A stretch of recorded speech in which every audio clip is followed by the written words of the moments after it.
Okie dokie. So our project was about forecasting elective demand, and this was kind of, I suppose, kind of sort of exploratory project. So we were looking at how we could improve on the national projection of elective demand by applying different kinds of time series approaches.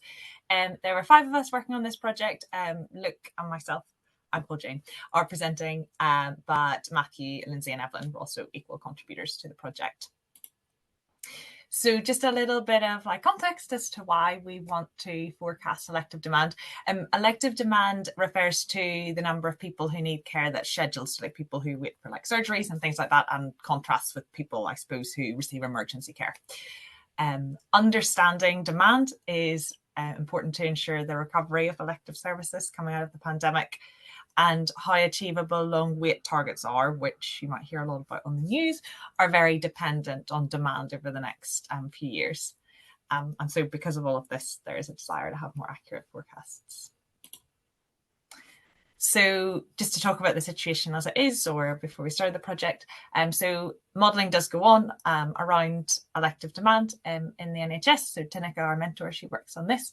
And the current model that's used is an Excel model, and it uses seasonality and trend scenario-based modelling to make the projection. So it does kind of computations on historical data to project forward the number of clock starts you're likely to see. So kind of when we were thinking about this, there are kind of two ways we're thinking about the forecasting. So are there other ways to model the trend and seasonality? Trend and seasonality are big drivers of demand. But then also, are there other things that we could add to the model to make the forecasts better? So could we add other data? So perhaps around GP appointments, or could we break the data down more granularly? So rather than just looking at all clock starts, so all people who start to wait on the wait list, break it down to look at specific specialties, so that we could perhaps capture the trends better. I think we'd be more successful at the first one than the second one. We've had some, I suppose we wanted to bring in more data, more than we were able to. But yeah, those were kind of my thinkings. So this is just in terms of what we actually did in our project. So different people worked in different things. So Lyndsey led on the work that involved converting the current Excel model into Python code. We did this so that we could look more granularly at the data. So to kind of get that breakdown level forecasts. It's difficult if you have loads of data in Excel, but also to make the code more reproducible. Mathew led on work that it was exploratory analysis on how we could use the data. I'll talk a bit more about that in a second. And then Luke, Evelyn and myself, we kind of explored other forecasting techniques to see if we could improve on the performance of the current model. So this is some of Mathew's work, and this is looking at the seasonality patterns by treatment function. So some of the different treatment functions are gynecology and ears, nose and throat. There are lots of other ones. And then also looking at this broken down by region. We found that there was more variation in seasonality by treatment function, and therefore when we have done modelling at a more granular breakdown, we did focus more on treatment function than location level breakdowns. This is just a little bit on the data we've used. So we've used referral to treatment data, which is called RTT. It is monthly level data that's publicly available, but we also, it's quite aggregate data, RTT. We also looked at using the waiting list minimum data set, which is, I think it's patient level, it's certainly more granular. But it's a much newer data set. So Mathew did some analysis to kind of try and understand if these data sources were both saying the same thing. He found that the patterns were very similar in the data, although the volumes were a bit lower for the waiting list minimum data set. And so if you wanted to use this, perhaps you could use some kind of adjustment. We did mostly use RTT for this particular project. It's quite a lot of historical data, but if someone was picking up this work, I think it would definitely be worth exploring using the waiting list minimum data set. So these are just a little bit on the modelling techniques that we tried. So we replicated the current model using Python. We used a seasonal naive model, and that was kind of to produce a baseline for when we were using more complex forecasting methods to, I suppose, justify the complexity.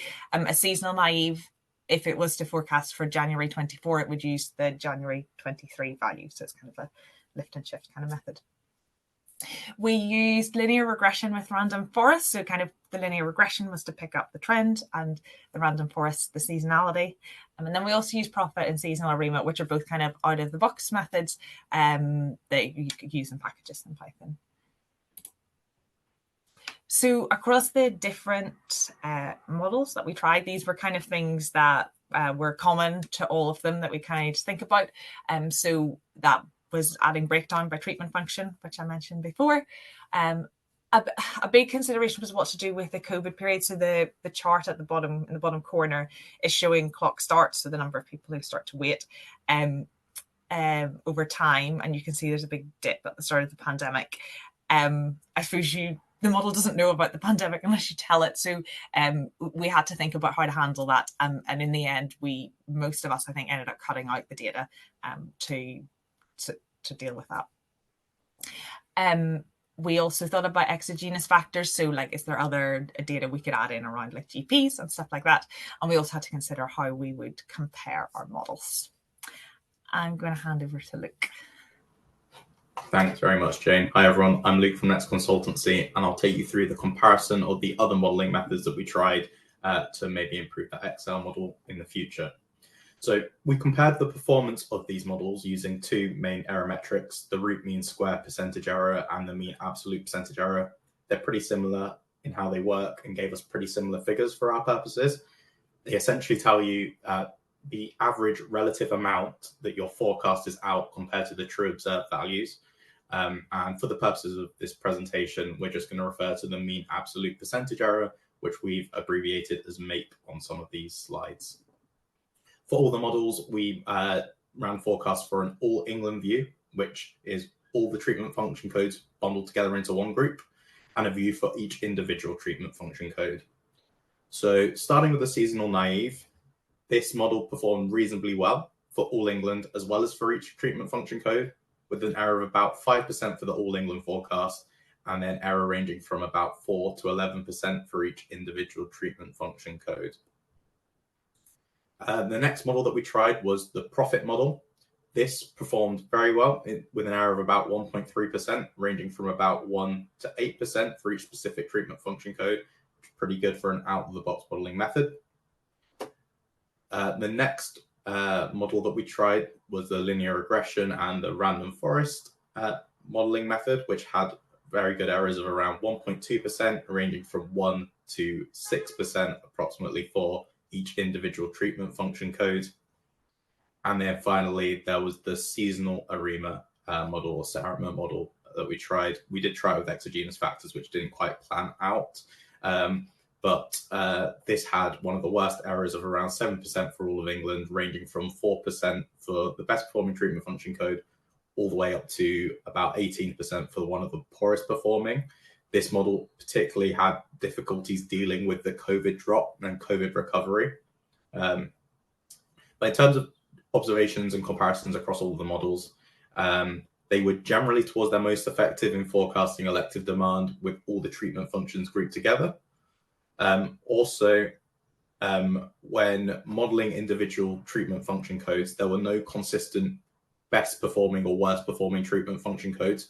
And what I mean by that is, on one of the examples that I showed you earlier, trauma and orthopedic as a specialty was a very low error forecasted treatment function code, but for another one was one of the worst performers as well. So there was no real consistency there.